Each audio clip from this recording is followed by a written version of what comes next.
نحمده ونصلي ونسلم على رسوله الكريم أما بعد فأعوذ بالله السميع العليم من الشيطان الرجيم بسم الله الرحمن الرحيم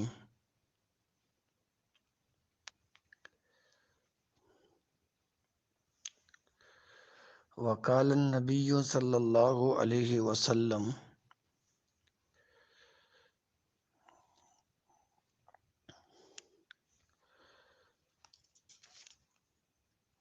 من لا يرحم لا يرحم وعن عائشة رضي الله عنها قالت ما رأيت أحدا كان أشبه سمتا وهديا ودلا وفي رواية حديثا وكلاما برسول الله صلى الله عليه وسلم من فاطمة كانت إذا دخلت عليه قام إليها فأخذ بيدها فقبلها وأجلسها في مجلسه وكان إذا دخل عليها قامت إليه فأخذت بيده فقبلته وأجلسته في مجلسها۔ سب تعریفیں اس اللہ احکم الحاکمین کی ذات ببرکات کے لیے جو اس کائنات کے نظام کو چلانے والا ہے، بگڑی بنانے والا ہے، غوث اعظم ہے۔ درود و سلام امام الانبیاء جناب محمد الرسول اللہ صلی اللہ علیہ وآلہ وسلم کی ذات ببرکات پر۔ دعا ہے کہ اللہ آج کی اس حاضری کو اپنی بارگاہ میں قبول فرمائے۔ سن سنا کے اللہ پاک ذریعہ نجات کا سبب بنا دے۔ آج کی گفتگو کا موضوع ہے بوسہ کی اقسام۔ محبت دل کی ایک کیفیت کا نام ہے جو مختلف قدروں اور حالتوں کے متحد آگ کی طرح اندر ہی اندر سلگتی، جلتی، بھڑکتی اور دہتی ہے، لیکن یہ ناممکن ہے کہ آتش الفت کی تپش اور گرمی کا اظہار نہ ہو اور انسان کے اقوال و افعال اور ہاتھ پاؤں تپش دردوں کا پتہ نہ دیں۔ محبت للہ کا دھواں کبھی سلام کے تنفس کے ساتھ نکلتا ہے، کبھی اس کی کشش ہاتھوں کو ملا دیتی ہے۔ گاہی یہی درد فراق گلے ملا دیتا ہے اور کبھی بوسہ درد دل، محبت و الفت اور رحم و شفقت کا اظہار ہے، اور کبھی بوسے کا انگارہ بن کر پیشانی پر گر کر ٹھنڈا ہوتا ہے۔ اور میرے محترم بھائیوں، اس کی 5 اقسام ہیں۔ بوسہ مودت، یہ بوسہ والدین کا ہے اولاد کے رخسار و جبین پر۔ نمبر 2، بوسہ رحمت، یہ بوسہ اولاد کا ہے والدین کے سر وغیرہ پر۔ نمبر 3، بوسہ شہوت، یہ شوہر کا بوسہ ہے بیوی کے عارض غضبان پر۔ بیوی کا خاوند کو اور یاد رہے کہ یہ بوسہ شہوت سوائے میاں بیوی کے کہیں بھی جائز نہیں، بلکہ اپنے غیر محل میں قطعاً حرام ہے، خوب یاد رکھیں۔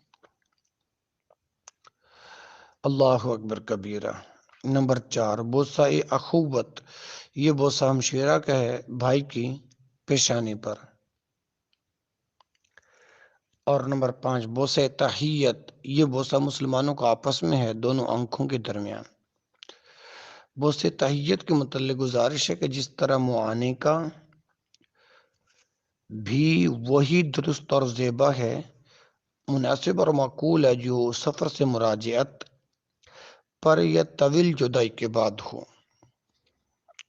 اسی طرح بوسہ تحیت بھی امتداد اوقات اور مرد و زن کے ساتھ ہونا چاہیے، یعنی گاہے ماہے سالے صرف ایمانی محبت کے غلبہ کے سبب لب ہے طالب پیشانی مطلوب سے ملا کریں۔ اگر صبح دوپہر شام جب بھی ملیں معانقہ اور بوسہ موجود ہوں تو پھر یہ دونوں چیزیں ایک مضاحکہ بن کر رہ جائیں گی اور اپنی حقیقت اور اصلیت کھو بیٹھیں گی۔ بعض اوقات ایسا ہوتا ہے کہ کسی بزرگ یا کسی عزیز سے کوئی عظیم الشان کام تکمیل پا جاتا ہے یا کوئی بڑی قابل قدر نیکی اور خوبی ظہور پذیر ہوتی ہے تو دل بے ساختہ اسے سینے سے لگانے اور پیشانی چومنے کو چاہتا ہے۔ ایک یہ موقع بھی معانقہ اور بوسے کا ہوتا ہے کہ ایمانی محبت تقاضا کرتی ہے۔ ہر عالم ربانی اور شیخ حقانی کا فرض ہے کہ وہ ہم رنگ زمین جالوں حرص و آز کے دیناروں رعایت و جانبداری کے داموں سے بے نیاز ہو کر بلا خوف لومۃ اللائم خدا کے دین کو حق بیان کرے، نہ اس میں کمی کرے نہ زیادتی۔ جس طرح مسائل کتاب و سنت سے ثابت ہوں اسی طرح انہیں آگے پہنچائے، اور جہاں بندگان آز نے تقدس اور پرہیزگاری کی فضا میں دین کے ہاتھوں دامِ تزویر پھیلا رکھا ہے اور سادہ دل اور سادہ لو جادہ مستقیم سے پھسل رہی ہیں، کنزیل رسالت کی روشنی سے انہیں سنبھالا دے۔ فوق کا ذکر حدیث پاک سے زیادہ بوسہ کے متعلق یہی ثابت ہوا ہے جو میں نے خطبہ مسنونہ میں جو حدیث تلاوت کی ہے۔ اور کبھی کبھار ایمانی جذبہ کے ماتحت مسلمان ایک دوسرے کو بوسہ دے سکتے ہیں، نہ یہ کہ شب و روز صبح و شام ہر آن و ہنگام یہ وتیرہ اور عادت ہی بنا لی جائے کہ بغیر بوسہ کے ملاقات ہی نہ کی جائے، یا ہر ملاقات کے وقت بوسہ لازمی اور ضروری ہے۔ آج کل کی شیخ طریقت بزرگوں اور پیروں کا یہ حال ہے کہ مرید جب ان کے پاس آتے ہیں تو ان کے ہاتھ کو اور کبھی پاؤں کو ضرور بوسہ دیتے ہیں۔ سفر سے آنے والے نہیں بلکہ مقامی مرید بھی ایسا کرتے ہیں، اور جب بھی آئیں خواہ 3 دن میں 3-4 مرتبہ حاضر ہوں، وہ ضرور ہر بار ہاتھ چومے بغیر نہیں بیٹھیں گے۔ یہ تعلیم ان کو حضرات مشائخ کی طرف سے بالواسطہ یا بلا واسطہ دی گئی ہے۔ ہم نے اپنی آنکھوں سے کئی بار ایک پیر صاحب کو دیکھا کہ وہ گاؤ تکیہ لگائے بیٹھے ہیں، مرید آ رہے ہیں اور کوئی بھی بغیر ہاتھ چومے نہیں بیٹھتا، اور کسی کو پاؤں چومتے بھی دیکھا ہے۔ ہر آنے والے مرید کے آگے پیر صاحب خود ہاتھ بڑھاتے ہیں اور پاؤں پھیلا دیتے ہیں اور مرید بوسے دیے جاتے ہیں۔ کوئی ایمانداری اور خدا درستی سے یہ بتا سکتا ہے کہ کیا حضرت سرور کائنات صلی اللہ علیہ وسلم نے بھی کبھی ایسا کیا کہ آپ بیٹھے ہوں اور صحابہ میں سے ہر آنے والا آپ کے ہاتھ یا پاؤں کو چوم کر بیٹھتا ہو، اور ہر آنے والے کے ہاتھ یا پاؤں کو بوسہ دینا لازمی اور ضروری قرار دیا گیا ہو، یا حضور صلی اللہ علیہ وسلم نے ہاتھ مبارک کو بڑھا کر اور پاؤں مقدس کو پھیلا کر بوسہ دینے کا اذن عام دیا ہو، واضح رہے ایسا منظر کوئی نہیں دکھا سکتا۔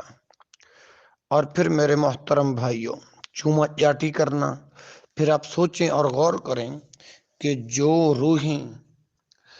جو یہ روش اور طریقہ رسول خدا صلی اللہ علیہ وسلم نے اختیار نہ کیا، دربار رسالت میں حاضر ہونے والوں کے لیے حضور صلی اللہ علیہ وسلم کے ہاتھ وغیرہ کو بوسے دینے کا نہ کوئی حکم تھا نہ دستور، اور نہ ہی یہ رسالت معاب صلی اللہ علیہ وسلم نے اختیار کیا ہے، تو آج کل کے بزرگوں کو کہاں سے یہ حق حاصل ہو گیا کہ وہ دانستہ اور ارادتاً مریدوں کو آگے بوسہ کے لیے ہاتھ ڈھیلا چھوڑ دیتے ہیں؟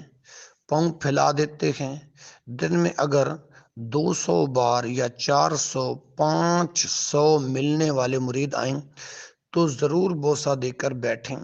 کیا یہ نمود و ریا، غرور و فخر اور جاہ پسندی نہیں ہے کہ جس آدمی کے لیے ہاتھوں اور پاؤں کو صبح سے شام تک چاند لوگ ہر روز چومیں؟ سوچئے اس کا دماغ کہاں تک جا پہنچے گا، اس کا نفس کیا سے کیا نہ ہو جائے گا۔ کہاں سفر سے آنے والے یا مدت مدید کے بعد ملاقات کرنے یا کبھی کبھار جذبہ محبت کے ماتحت معانے کا اور بوسہ کا جواز، اور کہاں سادہ دل عوام کو شب و روز ہر این و آن اور ہر گام پر خود تعلیم دے کر اپنی چوما چاٹی کرنا اور اس طرح مسلمان بھائیوں میں غلامی کی جذبات پیدا کرنا۔ ان کے ہیں آئینہ خودی و خودداری کو ٹکڑے ٹکڑے کرنا اخلاقی نقطہ خیال سے کہاں تک جائز اور درست ہے۔ ایسے بزرگوں کی خدمت میں التماس ہے کہ عوام کی بے علمی سے ناجائز فائدہ نہ اٹھائیں، انہیں بھیڑ بکری بنا کر اپنی عظمت و جبروت کی بھینٹ نہ چڑھائیں، اپنی غلامی کی فضا میں بٹھا کر ان میں احساس کمتری پیدا نہ کریں، ان کے خودی کے شہین کے خون سے اپنے تقدس کے آبا بالکل نہ رنگیں، بھولے مسلمانوں کو لیلائے خودداری سے آنکھ مچولی کھیل کر اخلاق کی فضا کو مقدر نہ کریں، انہیں درس خاک بازی نہ دیں، بلکہ ان کی آزادی کے غزالوں کو مساوات کے مر غزاروں میں چرنے دیں۔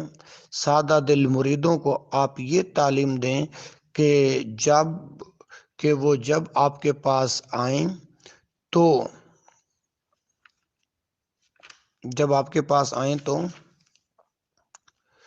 پھر کیا کرنا ہے؟ اللہ اکبر۔ رسول اللہ صلی اللہ علیہ وآلہ وسلم کے احکامات کو مد نظر رکھیں اور پھر اس طرح زندگی گزاریں کہ دنیا بھی بدل جائے اور آخرت بھی بہتر ہو جائے۔ اسی طرح قابل غور جو بات ہے وہ یہ ہے کہ جب بھی وہ آپ کے پاس آئیں تو آپ انہیں رسول اللہ صلی اللہ علیہ وسلم کا یہ فرمان سنائیں، وَرَسُولُ اللَّهِ صلی اللہ علیہ وسلم فی بیتی فَأَتَاهُ فَقَرَعَ الْبَابَ فقام الیہ رسول اللہ صلی اللہ علیہ وسلم عریانا یجر ثوبہ واللہ ما رأیتہ عریانا قبلہ ولا بعدہ فآتانکہ وقبلہ۔ ترمذی شریف میں یہ حدیث موجود ہے۔ حضرت عائشہ رضی اللہ عنہ روایت کرتے ہوئے فرماتی ہیں کہ زید بن حارثہ وارد مدینہ ہوئے، رسول اللہ صلی اللہ علیہ وسلم میرے گھر میں تھے۔ زید بن حارثہ حضرت انور صلی اللہ علیہ وسلم کے پاس ملاقات کے لیے آئے، انہوں نے دروازہ کو دستک دی، رسول اللہ صلی اللہ علیہ وسلم استقبال کے لیے کھڑے ہوئے اور ان کی طرف دفور محبت سے جلدی جلدی ننگے بدن ہی چل دیے، یعنی تہ بند کے سوا کوئی اور کپڑا بدن مبارک پر نہ تھا، کھینچتے ہوئے کپڑا اپنا، یعنی دروازہ تک پہنچتے پہنچتے چادر کھینچتے ہوئے اوپر لے لی۔ قسم خدا کی حضرت عائشہ نے ان کو اس کے پہلے اور اس کے پیچھے بصورت مذکور عریاں نہیں دیکھا۔ پھر حضور صلی اللہ علیہ وسلم نے دروازہ کھول کر زید کو گلے لگایا اور بوسہ لیا ان کا۔ حدیث مذکور میں آپ نے ملاحظہ فرمایا کہ رسول اللہ صلی اللہ علیہ وسلم کی خدمت میں ایک مرید رضی اللہ عنہ ملاقات اور زیارت کے لیے حاضر ہوتا ہے۔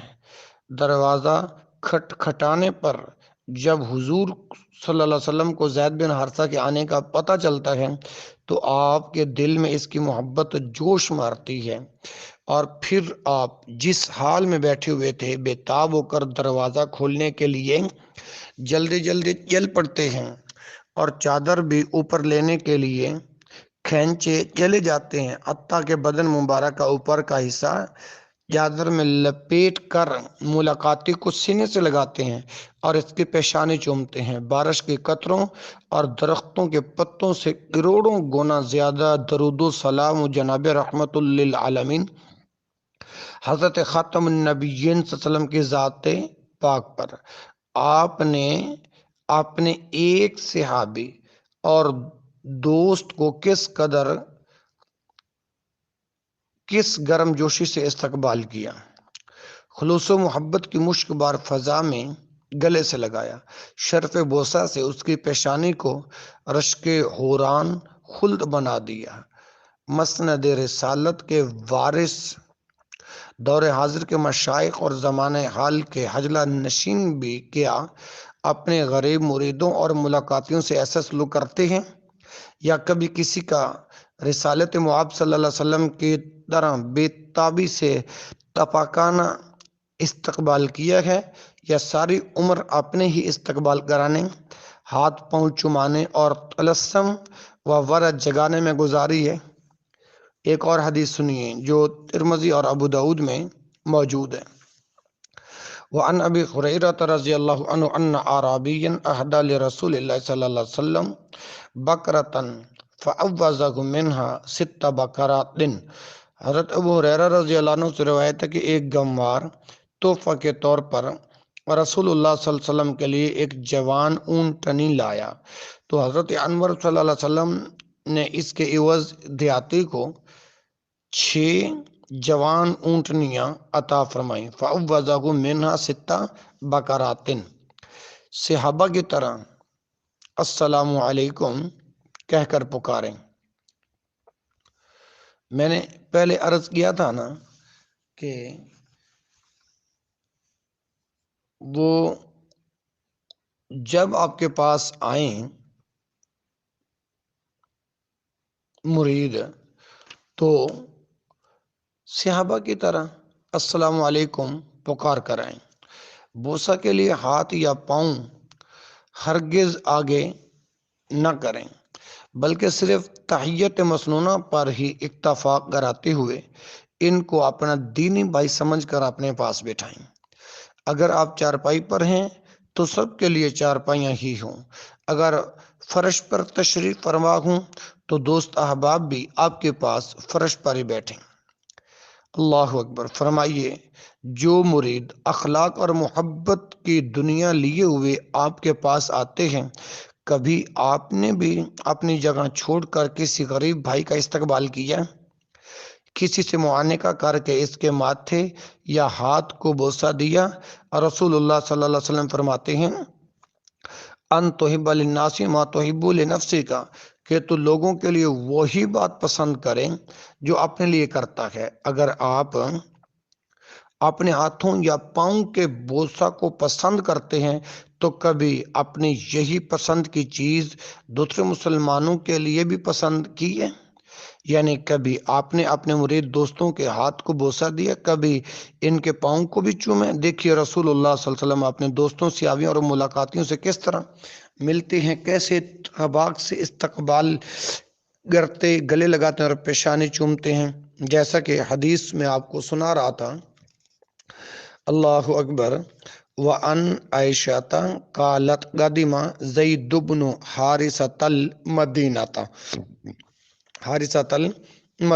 ورسول اللہ صلی اللہ علیہ وسلم فی بیتی فاتاہ فقار الباب فقام الیہ رسول اللہ صلی اللہ علیہ وسلم عریانا یجر ثوبہ واللہ ما رأیتہ عریانا قبلہ ولا بعدہ فآتنکہ وقبلہ۔ یہ حدیث جو ابھی میں نے آگے آپ کو سنائی ہے۔ اللہ اکبر اللہ۔ تو میرے محترم بھائیوں، یہ حدیث جو ابھی میں نے آپ کو سنائی ہے، اس سے ایک اور حدیث بھی آپ کو سنائی ہے کہ وَعَنْ أَبِي هُرَيْرَةَ أَنَّ أَعْرَابِيًّا أَهْدَىٰ لِرَسُولِ اللَّهِ صلی اللہ علیہ وسلم بَقْرَةً فَأَوَّزَهُ مِنْهَا 6 بَقَرَاتٍ۔ کہ ایک گنوار تحفہ کے طور پر رسول اللہ صلی اللہ علیہ وسلم کے لیے جوان اونٹنی لایا، تو حضرت انور صلی اللہ علیہ وسلم نے اس کے عوض دیہاتی کو 6 جوان اونٹنیاں عطا کی۔ تو رسول اللہ صلی اللہ علیہ وسلم کا کس قدر بلند اخلاق تھا، کتنے صاحب مروت اور محسن رسول صلی اللہ علیہ وسلم تھے کہ ایک اونٹنی کے ہدیہ کے بدلے 6 اونٹنیاں مرحمت فرماتے ہیں۔ دست گرم 6 گنا ہدیہ لوٹاتا ہے۔ رحمت للعالمین کو اپنے مریدوں صحابیوں کا کس قدر خیال تھا صلی اللہ علیہ وآلہ وسلم۔ وارثان مسند رسول صلی اللہ علیہ وسلم ذرائع کرم بتا سکتے ہیں؟ وارثان مسند رسول صلی اللہ علیہ وسلم کے مریدان باصفا سے نظریں، نیازیں اور عطایا بدایا لے کر وہ انہیں کیا دیتے ہیں؟ حدیث بالا کی روشنی میں پیرانے طریقت کو مریدوں سے کیا سلوک کرنا چاہیے؟ اخلاق کا تقاضا اور ضمیر کی آواز کیا ہے، آپ بتا سکتے ہیں؟ یہ تو ازراہ گرم میرا ان سے سوال ہے، وارثان مسند رسول صلی اللہ علیہ وسلم ازراہ کرم بتا سکتے ہیں کہ مریدان باصفا سے نظریں، نیازیں اور عطایا بدایا لے کر وہ انہیں کیا دیتے ہیں؟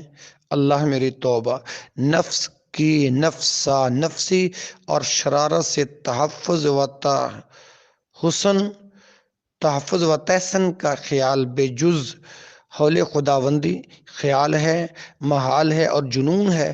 انسان اپنی ذات کے لازم اور متعدد فائدوں کے لیے مذہب کی حدود و قیود کو بھی پھاند جاتا ہے، لیکن مذہب کا لیبل قائم رکھنے کے لیے ایسی چال چلتا ہے کہ سانپ بھی مر جائے اور لاٹھی بھی بچ جائے، مذہب بھی نام کا بنا رہے اور اس کے الرغم نفس کی بھی بنی رہے، دین پر بھی آنچ نہ آئے اور نمود قائم رہے، دین کے برعکس دنیا بھی کما لی جائے۔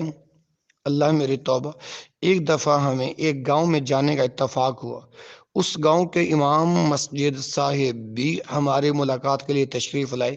خیریت اور عافیت مزاج پرسی کے بعد فرمانے لگے، چند روز ہوئے ہمارے گاؤں میں ایک پیر صاحب نے قدم رنجا فرمایا، جو عرصہ 10 سال سے نظر نیازیں لینے آتے ہیں۔ انہوں نے سب گاؤں کے لوگوں کو اکٹھا کر کے کہا، سب سنو، خدا قرآن میں فرماتا ہے وَلْيُوفُوا نُذُورَهُمْ، اور لوگوں کو اپنی نظریں پوری کرنی چاہیے۔ بس اس آیت کے حکم سے سب گاؤں کے لوگ مجھے نظریں دیں۔ اس کے بعد پیر صاحب نے لوگوں سے نظر و نیاز کی صورت میں کافی روپیہ، گندم، مکے، گھی اور مرغیاں وغیرہ جمع کر لی، اور ساتھ ہی لوگوں کو آئندہ 6 ماہی پر اپنی نظریں ماننے اور دینے پر تیار رہنے کی تاکید و تلقین کی۔ یہ واقعہ بیان کر کے امام صاحب نے مجھ سے پوچھا کہ کیا واقعی آیت مذکور میں پیروں کی نظریں ماننے اور پھر پوری کرنے یعنی انہیں دینے کا حکم ہے؟ ہم نے کہا ہرگز نہیں۔ سنیے، میں آپ کو پوری آیت سنا کر صحیح مطلب سمجھانے کی کوشش کرتا ہوں۔ یہ آیت سورہ حج میں ہے۔ اس آیت میں اور اس آیت سے ما قبل اور ما بعد میں خدا تعالیٰ نے حج کے مناسک اور مسائل بیان کیے ہیں۔ ارشاد خداوندی ہوتا ہے لِيَشْهَدُوا مَنَافِعَ لَهُمْ وَيَذْكُرُوا اسْمَ اللَّهِ فِي أَيَّامٍ مَّعْلُومَاتٍ عَلَىٰ مَا رَزَقَهُم مِّن بَهِيمَةِ الْأَنْعَامِ فَكُلُوا مِنْهَا وَأَطْعِمُوا الْبَائِسَ الْفَقِيرَ۔ اور حاجیوں کو چاہیے کہ اپنے دین و دنیا کے فائدوں کے لیے بیت اللہ حاضر ہوں اور مقررہ ایام میں خدا کے دیے ہوئے مویشی چارپائیوں پر قربانی کے وقت خدا کا نام لیں۔ پھر اے حاجیوں، تم آپ بھی قربانی کے گوشت سے کھاؤ اور غریب محتاجوں کو بھی کھلاؤ۔ اسی طرح فرمایا ثم لیقضوا تفثهم وليوفوا نذورهم وليطوفوا بالبيت العتيق۔ پھر حاجیوں کو چاہیے کہ قربانی کے بعد اپنا میل کچیل جو ایام احرام میں بدن پر جم گیا ہو دور کریں، اور اپنی نظریں جو خدا کے نام پر مانی ہوئی تھیں اب خدا کے گھر آ کر پوری کریں، اور خدا کے گھر کا طواف بھی کریں۔ یہ ہے آیت مستفسرہ۔ آیت مستفسرہ کا صحیح مطلب کہ خدا تعالی مکہ کے حاجیوں کو حکم دے رہا ہے کہ تم نے جو خدا کے نام پر نظریں مانی ہوئی تھیں کہ خانہ کعبہ جا کر طواف کریں گے، یا نفل پڑھیں گے، یا مساکین کو کھانا کھلائیں گے، یا اونٹ بکرا وغیرہ قربانی دیں گے، اب اپنی اپنی مانی ہوئی نظریں پوری کرو۔ اب آپ غور فرمائیں کہ پیر صاحب نے قرآنی آیت کو کس طرح بے محل جڑ کر اپنے نفس کی پوجا کی، اور دنیا کا فانی مال حاصل کرنے کے لیے قرآن کے ساتھ وہ سلوک کیا جو یہودی تورات کے ساتھ کرتے تھے۔ سادہ دل مسلمانوں کو مذہب کی آڑ لے کر دھوکہ دینا کس قدر مذہبی اور اخلاقی جرم ہے۔ علامہ اقبال رحمۃ اللہ علیہ ایسے ہی لوگوں کے متعلق فرما گئے: نذرانہ نہیں ہے سود ہے پیران حرم کا، اس خرقہ سالوس کے اندر ہے مہاجن۔ امام مسجد صاحب آیت محلہ بالا کی تشریح و تفسیر سن کر حیران رہ گئے اور کہنے لگے کہ پیر صاحب نے اس آیت سے کم از کم آج تک 75,000 روپے کمایا ہوگا۔ افسوس یہ لوگ قیامت کے دن اللہ کو کیا جواب دیں گے؟ اللہ اکبر۔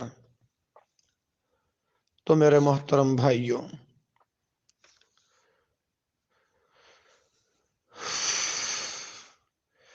حدیث بوسہ اطراف یعنی ہاتھ اور پاؤں کو بوسہ دینے کے متعلق ایک حدیث کا صحیح مفہوم مطلب موقع و محل ہم بیان کرنے لگے تھے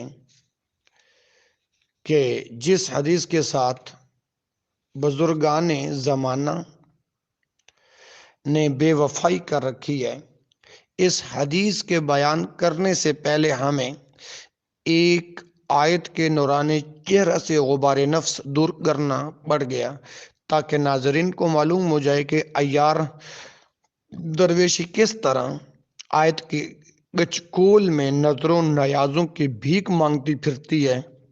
گویا یہ جملہ مقترضہ تھا جو آپ کی مذہبی معلومات کے لیے درمیان میں آ گیا۔ اس کے علاوہ ہم قرآن مجید کی 2 اور آیتوں کا ذکر کرنا بھی ضروری سمجھتے ہیں جن کے مذہب کے اجارہ دار دھڑلے سے تجارت کر رہے ہیں، اور بڑے بڑے خضر صورت بزرگوں کو بھی ان کی بلیک کرتے ہوئے شرم تک محسوس نہیں ہوتی۔ جس طرح آیت وَلْيُوفُوا نُذُورَهُمْ کے متعلق ایک واقعہ آپ ابھی سن چکے ہو، اسی طرح ان 2 آیتوں کے متعلق پھر ایک حادثہ ہے۔ دینی بصیرت اور اخلاق ہدایت کے لیے میں عرض کر دیتا ہوں، علماء ربانی، مشائخ حقانی، کتاب و سنت کے عامل، اہل اللہ، قال اللہ اور قال الرسول کے فدائی، اولیاء اللہ کے خاکے پا چشم ایمان کے لیے کحل الجواہر ہے۔ بِإِذْنِ اللہ کہنے والوں کی محبت و عزت اور ادب و احترام ہمارے ایمان میں داخل ہے۔ رنج و تنافر اور اجتناب و تحائف صرف ایسے لوگوں سے ہیں۔ مسلمانوں کے دین و ایمان کو ہم محض ان سے بچانا چاہتے ہیں جو نفسیانی اغراض اور دیناری مقاصد کے لیے ملت بیضا کی تجہیز و تقسیم اور گورکنی کر رہے ہیں۔ مسلمانوں کی متاع ایمان اور ان کے ارزاق و اموال کو اپنے گیلوس و گیموس میں تبدیل کرتے ہیں۔ اور یہ بات ایمان کے تقاضوں سے ہے کہ جتنی خالص اور کامل محبت بندگان خدا سے ہونی چاہیے، اتنی ہی بیزاری اور نفرت سو مناتی مشائخ اور صداقاتی علماء سے کرنی چاہیے۔ خداوندہ ربانیین پر اپنی بے شمار رحمتیں نازل فرما، جو روح سیا تیرے فی الواقع مقرب بندوں سے بغض رکھتے ہیں تو آپ ان سے بغض رکھ۔ اب آپ قرآن پاک کی 2 آیتوں کا موڑ توڑ ملاحظہ فرمائیں۔ ریزہ ہے الماس کا خزف و صفال سے تبادلہ ہوتا دیکھیں، پھر سطر قرآن کی چلے پائی پر آنسو بہیں۔ کچھ دنوں کا ذکر ہے کہ ایک گاؤں میں کوئی پیر صاحب تشریف لائے۔ خضر صورت، سجادہ نشین۔ عام دستور کے مطابق یہ پیشہ ور حضرات مریدوں کے گھروں میں ہی براجمان ہوتے ہیں، اور اگر نماز وغیرہ پڑھنی ہو تو وہیں اپنے ڈیرے پر ہی پڑھتے ہیں، مسجد میں باجماعت ادا کرنے نہیں آتے، کیونکہ اگر وہ بار بار مسجد میں نمازیں پڑھنے آئیں تو پھر ان میں اور عام نمازوں میں کیا فرق رہا۔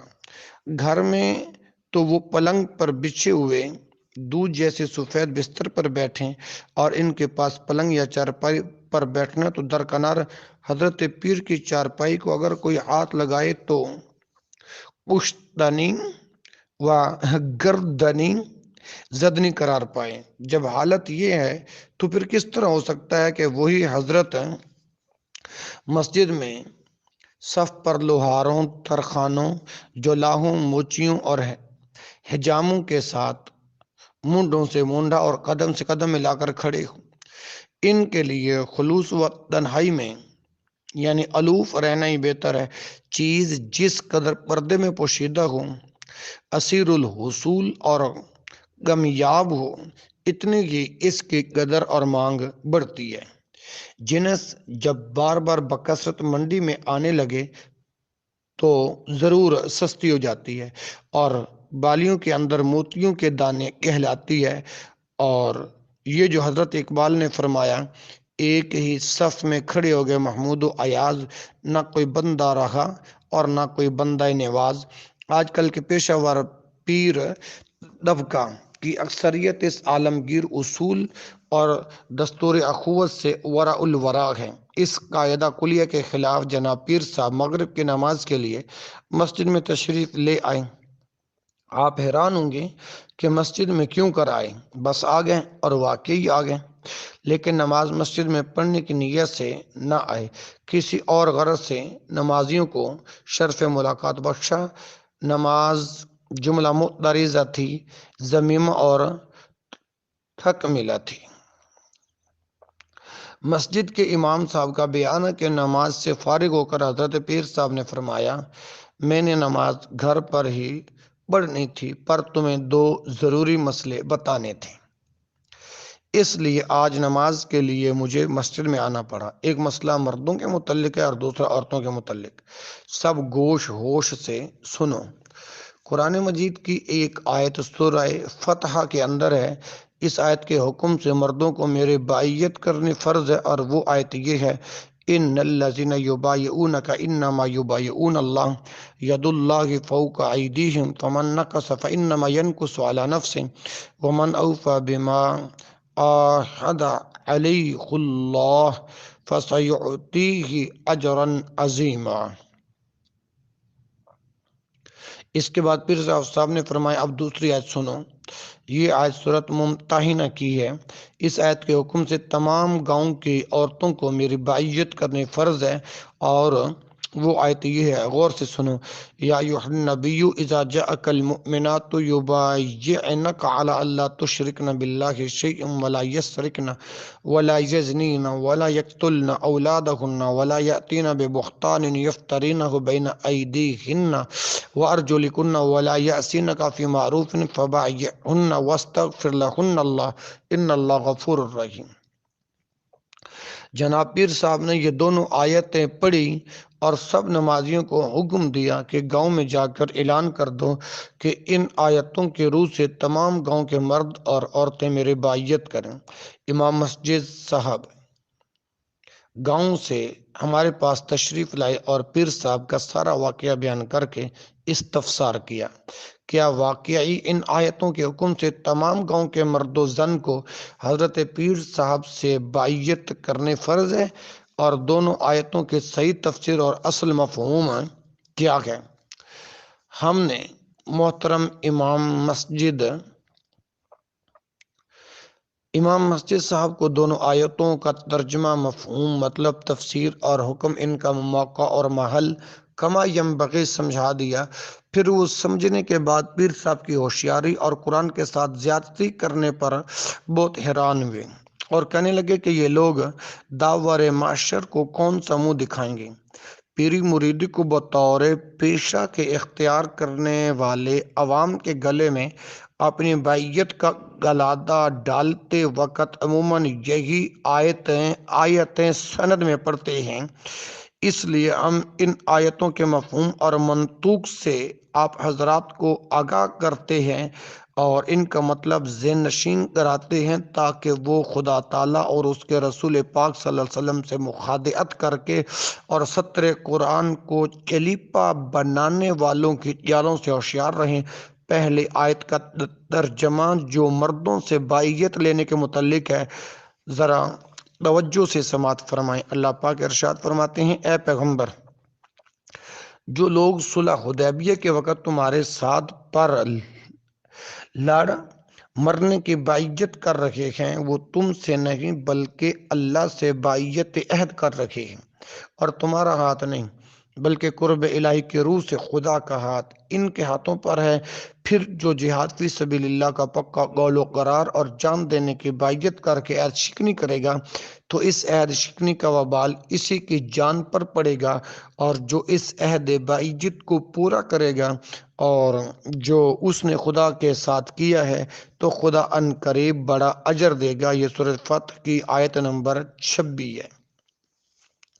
اب دوسری آیت کا ترجمہ جو عورتوں سے متعلق ہے، ملاحظہ کریں، ارشاد خداوندی ہے سورۃ ممتحنہ کے آیت نمبر 28، اے پیغمبر، جب فتح مکہ کے بعد کفر سے تائب ہو کر تمہارے پاس مسلمان عورتیں آئیں اور تم سے کفر و شرک کے زمانہ کی بری عادتوں کے چھوڑنے کی بائیت کرنے چاہیں، بری عادتوں کے ترک کرنے کی بائیت کرنے چاہیں کہ کسی چیز کو اللہ کا شریک نہ ٹھہرائیں گی، نہ چوری کریں گی، نہ زمانے جاہلیت کی طرح دختر کشی کریں گی، نہ اپنے ہاتھ پاؤں کے آگے کوئی بہتان بنا کر کھڑا کریں گی، یعنی حرام کا پیٹ لا کر خاوندوں کے ذمہ نہ لگائیں گی، اور نہ نیک کاموں میں تیرے حکم عدولی کریں گی، تو ان شرطوں پر تم ان سے بائیت یعنی عہد لے لو اور خدا کی کتاب میں ان کے بخشش کی دعا بھی کرو، بے شک اللہ بخشنے والا مہربان ہے۔ مردوں اور عورتوں کی بائیت سے متعلق دونوں آیتوں کا واضح اور واشگاف ترجمہ جو میں نے ابھی کیا ہے، ان کے صحیح مفہوم اور اصل مطلب کو علم نشرہ کر چکا ہوں اللہ کے توفیق سے۔ اب میں اس ترجمہ کی مزید تشریح کر دیتا ہوں تاکہ ماہتاب وحی اپنی پوری تابانیوں کے ساتھ جلوہ بار ہو کر تشکیک و تخمین کے دھندل کے دور کر دیں۔ پہلی آیت صلح حدیبیہ کے موقع کی ہے۔ مدینہ منورہ سے رسول خدا صلی اللہ علیہ وسلم 1400 صحابہ کے ساتھ عمرہ کی غرض سے عازم مکہ ہوئے۔ اس وقت مکہ ابھی کفار کے قبضہ میں تھا۔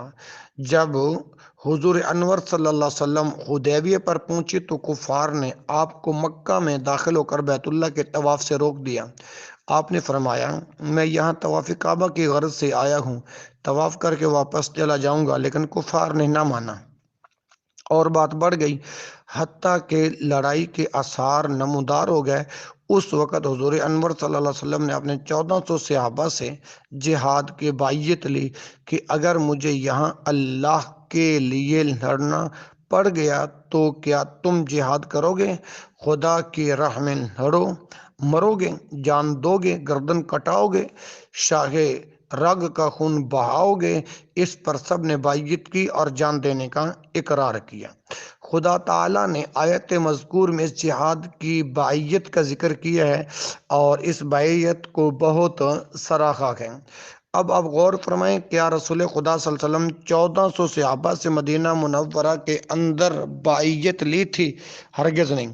مدینہ منورہ سے آگے بڑھ کر ذوالحلیفہ کے مقام پر جہاں آپ نے احرام باندھا تھا بیعت لی؟ بالکل نہیں۔ کہیں راستے میں انہیں بیعت کے لیے ارشاد فرمایا؟ قطعاً نہیں۔ فرمائیے کب اور کس وقت بیعت کا حکم دیا؟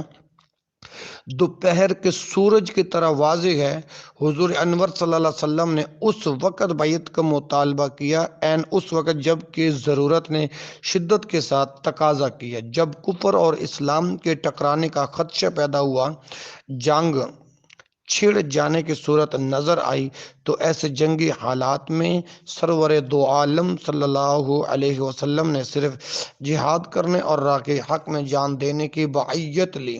تعجب اور افسوس کا مقام ہے کہ جناب پیر صاحب مذکور کون سا معرکہ حدیبیہ پیش آیا تھا؟ کن کافروں اور مشرکوں کے ساتھ لڑنے کو چلے تھے؟ جو جہاد کی بیعت کی آیت سے سب گاؤں والوں سے بیعت لینے کے لیے تیار ہو گئے۔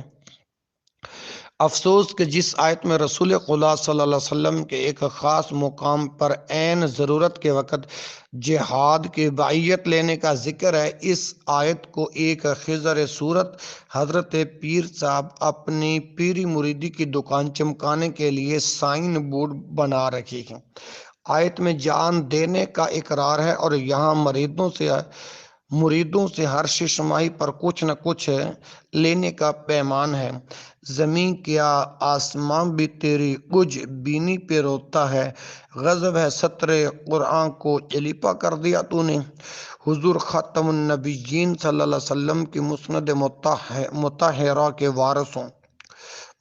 مطہرہ کے وارثوں کا فرض تھا کہ وہ قرآن مجید کو لوگوں کے سامنے پوری دیانت و امانت سے صحیح بیان کرتے، بلکہ تغیر و تبدل کی جسارت کرنے والوں کی خبر لیتے، لیکن انہوں نے نفس کے کہنے پر خود تبدیلی قرآن کی ٹھان لی ہے۔ حضرت علامہ سچ فرما گئے ہیں نا، خود بدلتے نہیں قرآن کو بدل دیتے ہیں، ہوئے کس درجہ فقیہان حرم بے توفیق۔ پاکستان آزاد اسلامی سلطنت ہے، اگر کبھی اسے جہاد پڑ جائے تو کیا اچھا ہو کہ جناب پیر صاحب ممدو خود راہ خدا میں لڑنے کو جائیں۔ البتہ اس وقت مذکورہ تو صدر آیت کے حکم سے کہہ سکتے ہیں کہ سب مرد میرے ہاتھ پر جہاد کی بیعت کریں کہ وہ جنگ میں میرا ساتھ دیں گے۔ دوسری آیت جو پیر صاحب نے عورتوں سے بیعت لینے کے لیے پیش کی ہے، یاد رہے کہ یہ آیت بھی آپ نے نفس کے ایما پر بے موقع بے محل ہی جڑی ہے اور ریلوے انجن کا پرزہ سنگر سالائی کی مشین میں فٹ کرنے کی ناکام کوشش کی ہے۔ فتح مکہ پر جب کافر اور مشرک عورتیں حلقہ باگوش اسلام ہوئی تو خدا تعالیٰ نے فرمایا، اے پیغمبر ان نو مسلمان عورتوں سے ان کے کفر و شرک کے زمانے جاہلیت کے برے کاموں اور بد عادتوں کو چھوڑنے کی بیعت لو، بد عادتوں کو ترک کرنے کی بیعت لو کہ اب وہ برے کام اسلام کے اندر نہیں کریں گی۔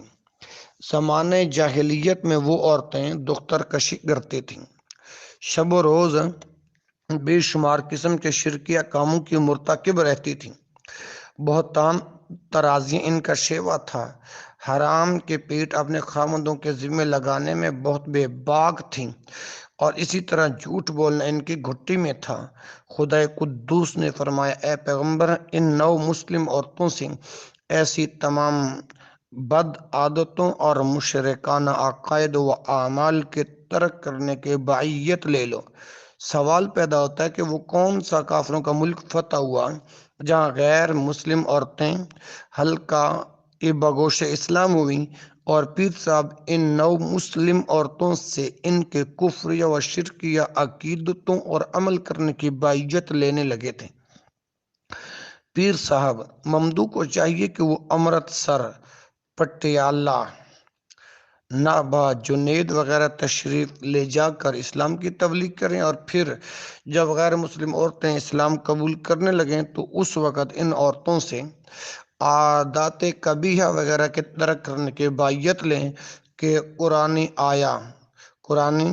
آیت مذکور کا صحیح اطلاق اور اصل تفسیر یہی ہے۔ دین کے اندر یہ کس قدر جسارت اور بے باکی ہے کہ آیت کو اس کے اصل موقع اور محل سے ہٹا کر اس کے صحیح مفہوم کو چھپا کر پیری مریدی کمانے کا ذریعہ بنایا جا رہا ہے۔ کیا اس آیت کے حکم سے حضرت ابوبکر صدیق رضی اللہ عنہ، حضرت عمر رضی اللہ عنہ، حضرت عثمان رضی اللہ عنہ، حضرت علی رضی اللہ عنہ نے کبھی بھی عام مسلمانوں کی عورتوں سے اس طرح بیعت لی تھی؟ ہرگز نہیں لی تھی، بلکہ 1.25 لاکھ صحابہ رضوان اللہ علیہم اجمعین میں سے کسی ایک نے بھی نہ پیری مریدی کی، نہ گریہ بکریہ پھر کر مردوں اور عورتوں سے بیعت لی۔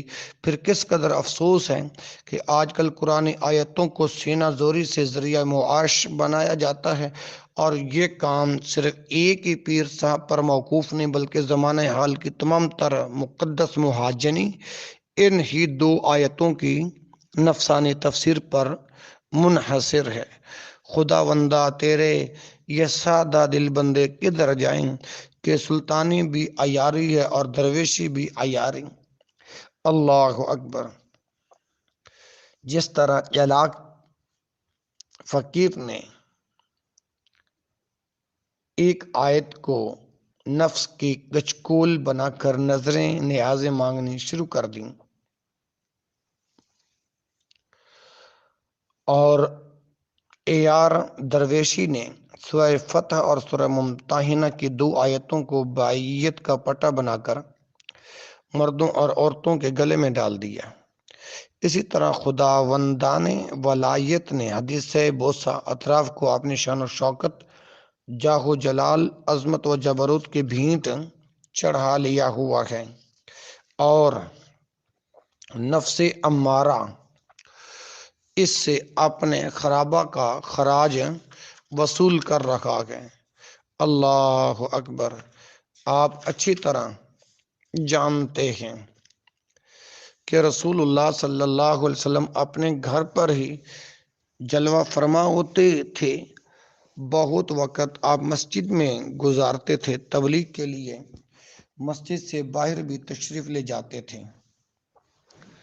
حضور انور صلی اللہ علیہ وسلم اکثر سفر میں درپیش رہے ہیں، اور شمع رسالت کے پروانوں کا حال یہ تھا کہ وہ حضور انور صلی اللہ علیہ وسلم کے ہر قول و فعل، حرکت و سکون، گفتار و رفتار اور طریق و روش کو بغور دیکھتے، سنتے، سمجھتے اور پھر ان کو اپناتے، عمل میں لاتے، یاد رکھتے اور آگے پہنچاتے تھے۔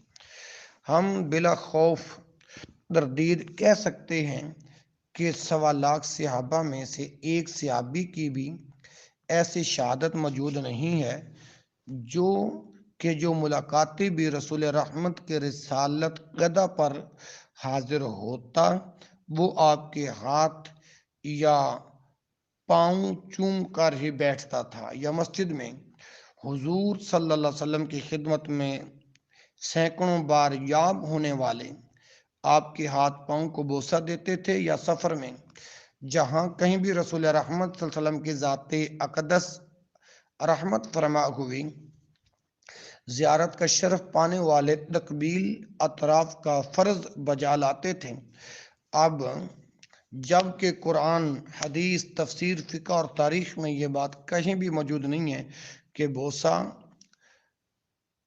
دست و پا رسالت کے آداب کا لازمہ تھا، تو پھر فقر زیاد کو یہ استحقاق کہاں سے حاصل ہو گیا کہ اس نے اس چیز کو آداب شنج کی روح رواں بنا لیا ہے۔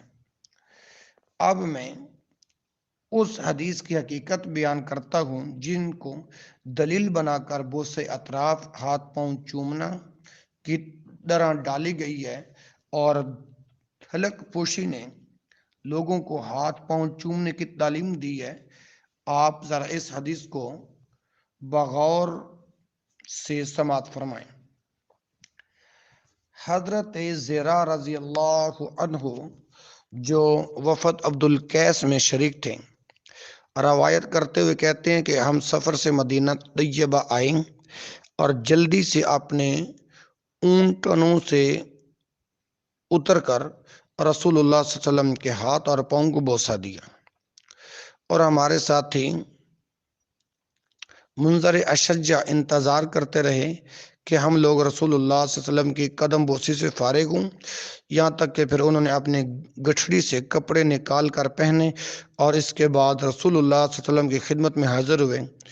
تو حضور انور صلی اللہ علیہ وسلم نے ان منظر اشجع سے فرمایا، تم میں دو عادتیں ایسی اچھی ہیں جن کو اللہ تعالیٰ پسند فرماتا ہے، بردباری اور خودداری۔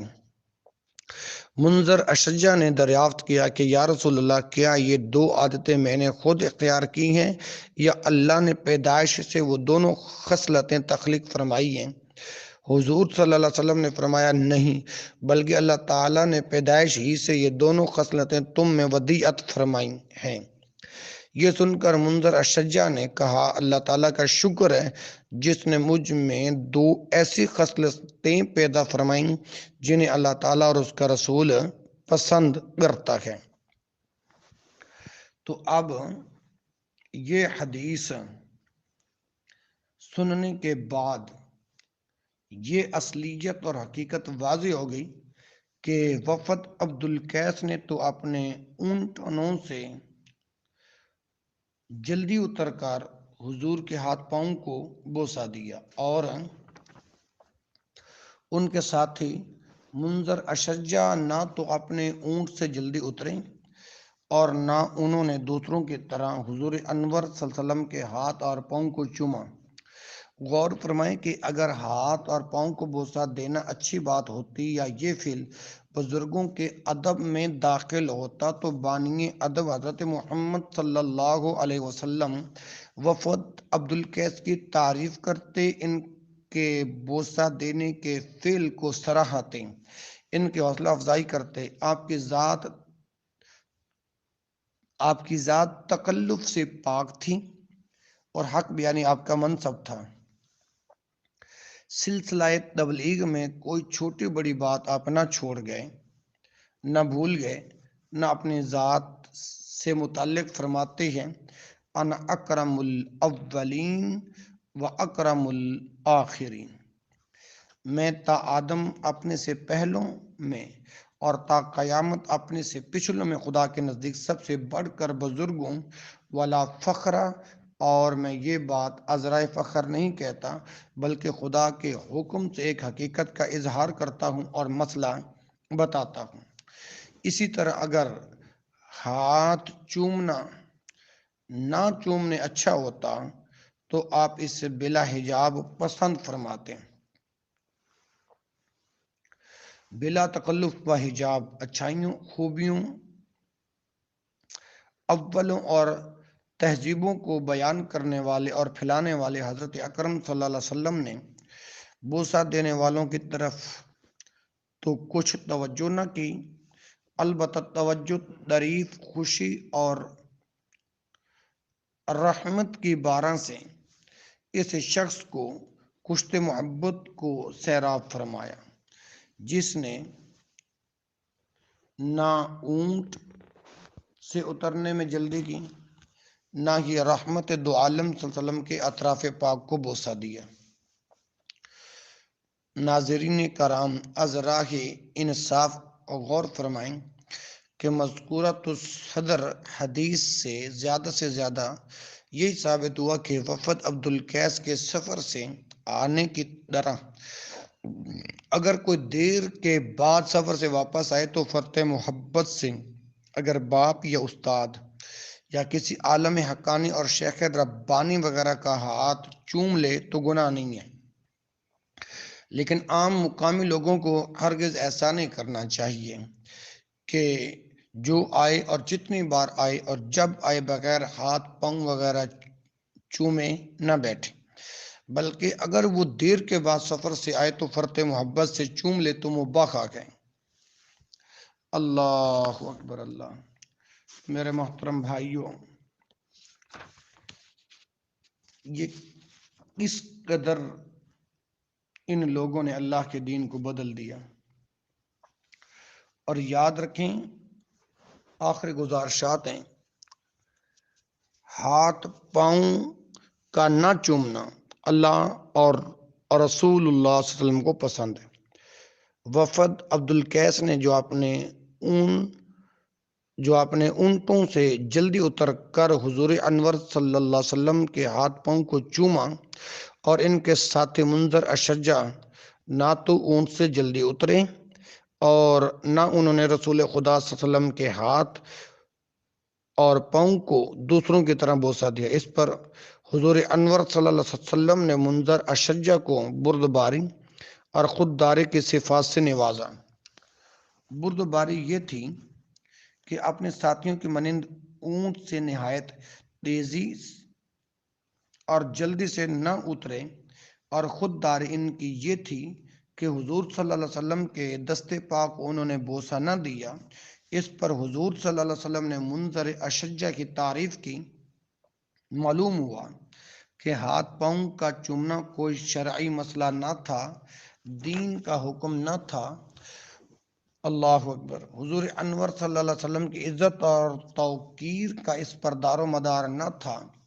یعنی اگر بوسہ دینا شرعی مسئلہ ہوتا، بزرگوں کے ادب میں داخل ہوتا، تو بوسہ دینے والوں کی آپ تعریف کرتے، ان پر خوشی کا اظہار کرتے اور منذر اشجع کو ان کے ترک بوسہ پر تنبیہ فرماتے یا انہیں بے ادب کہتے، لیکن آپ نے انہیں ترک بوسہ پر خوددار فرمایا اور اطمینان سے اونٹ سے اترنے پر بردبار، اور ساتھ ہی یہ مژدہ سنایا کہ تمہاری اس خودداری، ترک بوسہ اور بردباری یعنی جلدی نہ کرنے کو اللہ تعالیٰ نے پسند فرمایا ہے، اور یہ دو عادتیں تمہاری خود اختیاری نہیں ہیں بلکہ خدا نے تم میں ودیعت فرمائی ہیں۔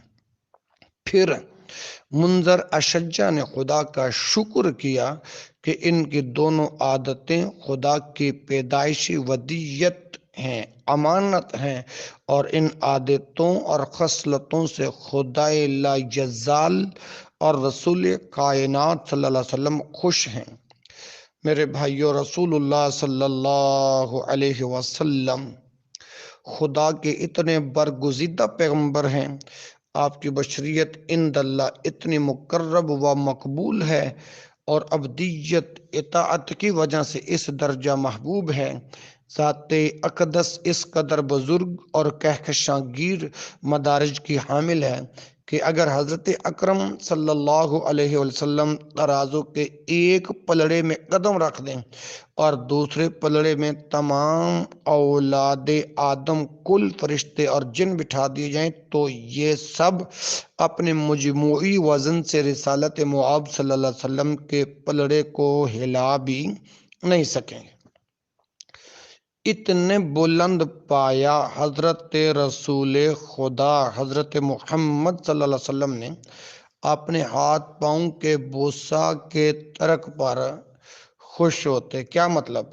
حضور انور تو ترک بوسہ پر خوش ہوتے، لیکن زمانہ حال کے درویش اور پیر بالعموم ہاتھ چوم کر خوش ہوتے، بلکہ ہاتھ کو بوسہ کے لیے آگے کر دیتے کہ مرید چوم کر آنکھوں سے بھی لگائے، اور پھر اس پر ترا یہ کہ ہاتھ چومنے والوں کو مؤدب کہا جاتا اور نہ چومنے والے بوسہ کے منکر بے ادب کہلاتے۔ بابیں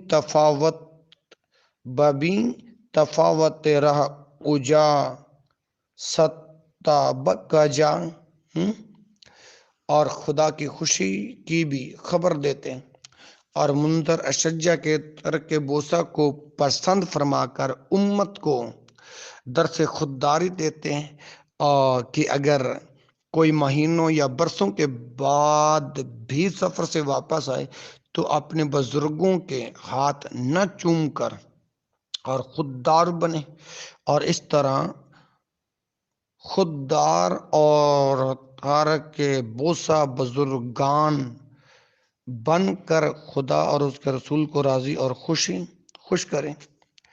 بعض بزرگ ایسے بھی ہیں کہ ان کی نفس کی پیاس دست بوسی اور پائے بوسی سے نہیں بجھتی، اور پھر وہ سجدہ کرانے لگ جاتے ہیں۔ پھر سجدہ کی بھینٹ لے کر ان کا نفس انا ولا غیری کا نعت بجاتا اور بلیوں اچھلتا ہے۔ ایسے لوگ فی الحقیقت نہایت پسند اخلاقی اور گندی ذہنیت کے مالک ہوتے ہیں، جو انسان ہو کر انسانوں سے سجدہ کراتے ہیں، اور اس پر شیخ طریقت، ہادی اور مرشد کہلاتے ہیں۔ مسلمان بھائیوں اور بہنوں کو خوب یاد رکھنا چاہیے کہ سجدہ عبادت ہے اور صرف اللہ واحد القہار ہی کے لیے مخصوص ہے۔ غیر اللہ کو سجدہ کرنا حرام اور سری شرک ہے۔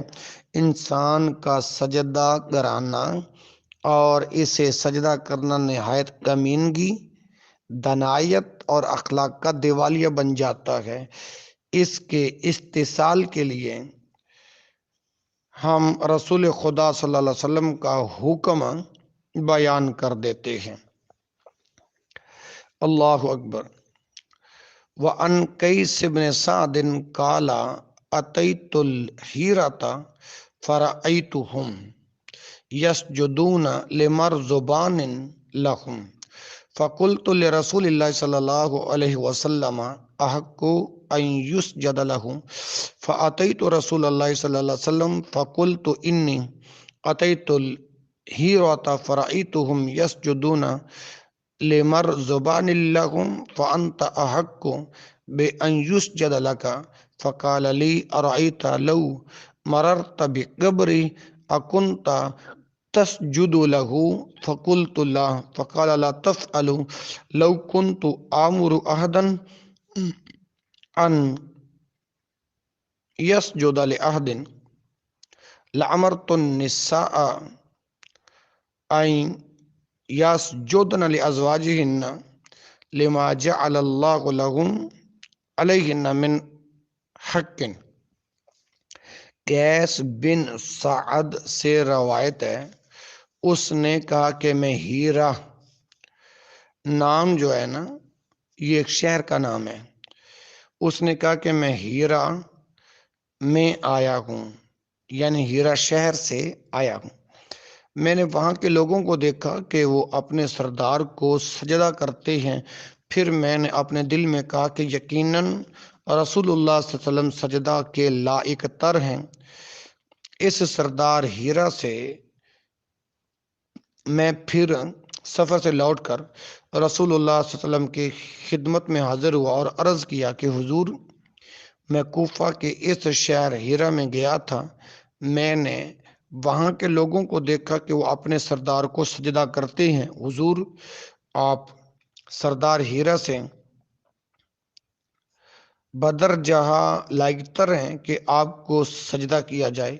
رسول خدا صلی اللہ علیہ وسلم نے فرمایا، قیس بتاؤ، اگر تم میری قبر کے پاس سے گزرو تو سجدہ کرو میری قبر کو۔ میں نے حضور صلی اللہ علیہ وسلم کو ناراض پا کر عرض کیا، نہیں۔ پھر آپ نے فرمایا، خبردار نہ کرو مجھے سجدہ۔ سنو، اگر میں کسی کو کسی کے لیے سجدہ کرنے کا حکم دیتا تو لِأَزْوَاجِهِنَّ، تو عورتوں کو حکم دیتا، لَأَمَرْتُ النِّسَاءَ، میں عورتوں کو حکم دیتا، أَن يَسْجُدْنَ لِأَزْوَاجِهِنَّ، کہ وہ اپنے خاوندوں کو سجدہ کریں، لِمَا جَعَلَ اللَّهُ لَهُمْ عَلَيْهِنَّ مِنْ حَقٍّ، کیونکہ مردوں کا اللہ تعالیٰ نے عورتوں پر بڑا حق مقرر کیا ہے۔ اور یہ حدیث ابو داؤد میں موجود ہے۔ اللہ اکبر، اللہ اکبر۔ تو میرے محترم بھائیوں، حدیث مذکور میں قیس بن سعد نے رسول خدا صلی اللہ علیہ وسلم سے ان ہی کی ذات کو سجدہ کرنے کے لیے اجازت چاہی۔ فرمائیے، حضرت اکرم صلی اللہ علیہ وسلم نے کیا جواب دیا؟ اپنی ذات پاک سے سجدہ کا انتفاع کرنے سے پہلے حضور صلی اللہ علیہ وسلم نے قیس کو ڈانٹ کر پوچھا، کیا تم میری قبر کو سجدہ کرو گے؟ جس کے جواب میں قیس نے عرض کیا، نہیں حضور۔ اس کے بعد آپ اپنی ذات سے متعلق فرمایا، لا تفعلوا، خبردار مت سجدہ کرو مجھے۔ غور فرمائیں کہ رحمت للعالمین ابھی زندہ سلامت ہی ہیں اور اپنی قبر پاک سے متعلق پہلے سے ہی صحابہ سے اقرار لے رہے ہیں رضوان اللہ علیہ مجمعین کہ خبردار میری قبر کو سجدہ نہ کرنا۔ پھر اس پیمان کے بعد آپ نے ذات اقدس کے لیے بھی سجدہ کرنا منع فرما رہے ہیں، گویا نہ آپ صلی اللہ علیہ وسلم کی قبر کے لیے سجدہ جائز اور نہ آپ کی ذات کے لیے سجدہ جائز۔ اب آپ فرمائیں، جو شیخ یا پیر لوگوں سے اپنے آپ کو سجدہ کرائے وہ کون ہے؟ اور جن پیروں، بزرگوں، مولویوں، واعظوں اور مجاوروں کے سامنے قبروں کو سجدے کیے جائیں اور وہ منع نہ کریں، حدیث مذکور کی روشنی میں ان کی اخلاقی حالت کیسی ہے؟ بڑے رنج و اندو کے ساتھ کہنا پڑتا ہے کہ یہی شیخ حرم ہے جو چرا کر بیج کھاتا ہے، یہی شیخ حرم ہے جو چرا کر بیج کھاتا ہے۔ گلیم بزر و دل کے اویس و چادر Zahra, Gleam buzzer, Gleam buzzer و دل کے اویس و چادر زہرا۔ اللہ تبارک و تعالی حق بات قبول کرنے، سننے، پھر عمل کرنے کے اللہ توفیق عطا فرمائیں۔ سبحانک اللہم و بحمدک، اشہد ان لا الہ الا انت، استغفرک و اتوب الیک۔